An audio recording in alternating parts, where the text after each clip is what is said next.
Mewakili pihak penganjur, kami memohon maaf kerana kebenaran untuk kita menggunakan Dewan yang indah ini hanya setakat ini sahaja.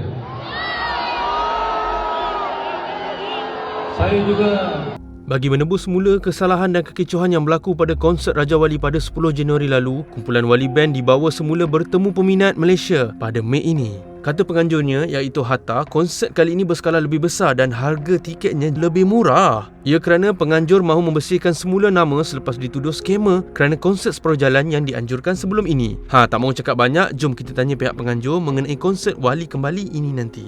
Benda ni bukan isu di Malaysia ya, isunya sampai ke Indonesia. Berkenaan dengan isu tu, saya terpanggil untuk buat sekali lagi Wali live in Malaysia dengan tajuknya Wali Kembali. That means Wali akan kembali untuk menebus apa-apa persoalan peminat, apa-apa ketidakpuas hati peminat, dan dalam masa yang sama apa puas hati kita sebagai organizer juga. Jadi kita akan kembalikan Wali pada 1 Mei ni di Stadium Hoki Bukit Jalil. Wali band ni dekat Malaysia fan dia sangat kuat. Jadi bila dah berlakunya isu sebelum ni sampai orang marah, tiket mahal tapi konsert tak habis sepenuhnya. Jadi bila nak bawa balik kali kedua ni ke Malaysia, apa yang buatkan orang kata supaya tak berlaku lagi benda yang macam sebelum-sebelum ni? Kita tahu peminat Wali ramai pada hari tu, masing-masing tak puas. Saya sendiri pun tak puas pada hari tu, sebab tu kita bawakan Wali kembali pada 1 Mei nanti. Jadi macam mana persediaan dari segi konsert apa semua, orang kata yalah di saat-saat akhir ni lagi seminggu lagi ni, so macam mana Pak? Persediaan daripada segi mental dengan tim, of course lah, semua yang terbaik lah, dan kita prepare, insyaAllah semoga Allah memudahkan perjalanan kita ni. Kita prepare daripada segi production kita yang terbaik, promotion kita, equipment kita, segala-galanya insyaAllah kita try yang terbaik lah. Daripada Wali sendiri pun, equipment dia datang daripada Indonesia pun hampir 1 tan barang yang dia buat. Saya harap kita boleh gegarkan Stadium Hoki Bukit Jalil lah. Yelah, kalau sebelum ni kecoh, orang kata di media sosial yang kata yang macam kononnya Encik Hatta ni scammer lah, jual tiket mahal. Lepas tu berlaku pula insiden konsert tu terhenti tengah jalan. Jadi bila untuk yang kali ini punya edisi, apa yang boleh Encik Hatta janjikan supaya tak ada lagi orang kecam-kecam? Sebab kalau baca komen sakit juga tengok kan. Memang lah, 2 minggu tak buka sosmed. Tapi perjanjian saya dengan siapa-siapa yang datang melihat konsert Raja Wali tu hari, saya akan bagi 20% pengurangan daripada tiket. Benda tu dah berlaku dah pun, diorang dah claim 20%, dan tempat ni tempat yang besar, dia boleh muat 15,000 orang. Kita jual tiket murah lagi daripada yang sebelum, dan tiket kita pun bermula RM77. Tapi dah habis dah. Dan tiket kita yang mahal kita jual 777 pun dah habis dah. Kerjaya saya selama 32 tahun ni memang kerja saya buat konsert, bekerja dengan konsert dan buat konsert. Mungkin itu satu sejarah hitam lah dalam kerjaya saya lah. Tapi saya tak pandang benda tu sebagai negatif lah. Mungkin saya pandang benda tu positif dan saya nak buat lagi. Dan bila saya approach Datin, semangat tu ada dalam semangat saya lah. Jadi saya rasa saya nak tunjukkan balik dekat fan yang itu hari bukan masalah kita.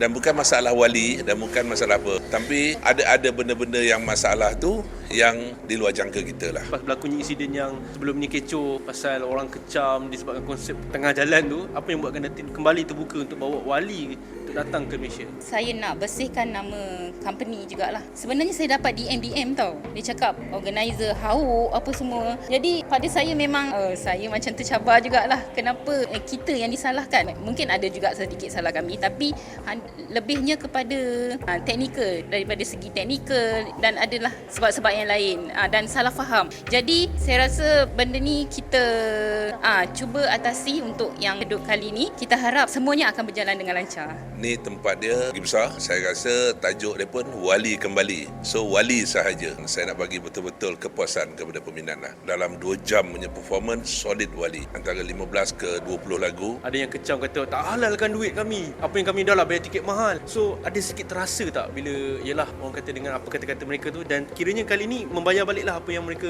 kata tu. Untuk kali ni kita macam bagi tahu dengan diorang, you all apa yang you all dapat untuk kali ni. Yang lepas tu okay, kita dah bagi 20% discount at the first, so diorang pun dah redeem. I rasa it should be no problem. You have masih lagi support tu pun dah cukup baik, alhamdulillah. This is what yang kami akan bentangkan nanti pada 1 Mei nanti. So kalau kata-kata tu membuat kita orang jadi turning point kita lah untuk kita nak buat lagi sebenarnya. Takkan kita rasa putus asa pun. Konsert ni melibatkan nama band besar, which is daripada nama band negara seberang kan. Jadi bila terpaliknya isu ni, nama Wali Band ada jugalah mungkin orang kan kata yang negatif, orang kata terpalik juga dengan kecaman, dengan kontroversi ini. Jadi macam mana respon wali sendiri untuk yang kali ini? Adakah dia serik ataupun dia menetapkan syarat yang begitu ketat untuk datang ke sini? Alhamdulillah Allah tu memudahkan dan diorang pun percaya dekat kita. Still nak buat dengan kita. Previous deal sama je, diorang pun tak puas macam diorang cakap. So diorang memang trust kat kita. That's why dia datang deal balik dengan kita. Okay. So that's why jadinya balik kembali. Alhamdulillah minggu lepas kita buat kat Sabah, happening gila. Alhamdulillah management Sabah, management Wali pun happy, orang Sabah pun happy dan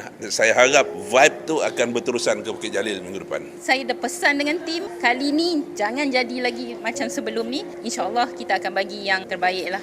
So mengenai isu yang sebelum ni, kita tahu kan ramai yang salahkan pihak Encik Atta berkenaan dengan konsert yang separuh jalan terhenti tu kan. Jadi katanya Encik Atta ada ambil tindakan susulan which is menyaman ke macam mana? Ataupun apa yang boleh dikongsikan sikit, apakah tindakan susulan? Sekarang ni kes tu di dalam mahkamah lah, dalam proses mahkamah dan biarlah mahkamah menentukan. InsyaAllah kebenaran atau mahkamah akan putuskan. Kami berada di pihak yang benar, insyaAllah keputusan tu akan berpihak kepada kami. Sekarang ni saya tak nak fikir panjang lebar macam-macam. Saya nak fokus 1 Mei. Saya nak ada 14,000 peminat Wali ada dalam stadium pada malam tu, sama-sama menikmati muzik Wali, insyaAllah.